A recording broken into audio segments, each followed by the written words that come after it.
So we're here in Bedford, Virginia at Blue Ridge Overland Gear on our way up to Nova Scotia, and we popped by here today to pick up a few things.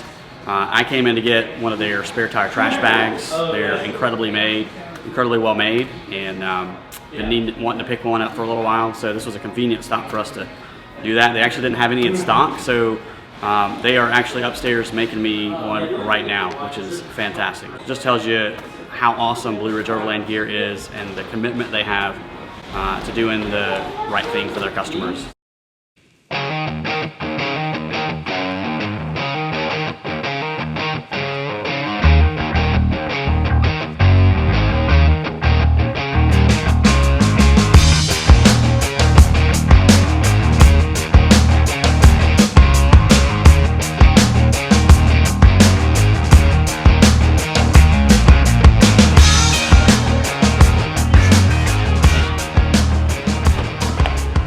I just sit here happy.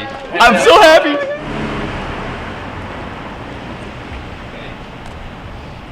So we've got essentially two tire straps. They go around here with molly loops on here, so essentially our bag is a lot easier to remove because of that. So you've got two carabiner clips that go at the top, two plastic buckles at the bottom to hold the bag on there. Really easy to remove, empty, clean, whatever you want to do. So really the way these tire straps go around, and this may take a few minutes, is metal buckle over the back, go through the tire, and what you want to keep in mind is when you get the straps on the tire, you want to keep them the same width as the strap mounts on the bag. So these mounts kind of figure 8 through the tire, like so. You've got a loop on the end here. This entire strap goes through there and up behind it, and you have that metal cleat on the back, and that simply cinches right through it.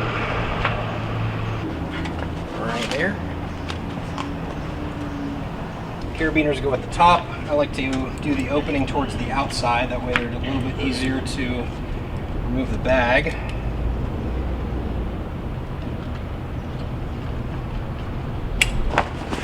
So really wherever we want to, have it on the tire, I tend to put it a little higher. And that's an industry term. Bag's on there. Then we have the two grim locks that go at the bottom. These grim locks aren't really weight bearing. They're essentially to keep the bag from flapping. The carabiners at the top are really meant to bear the weight. So more.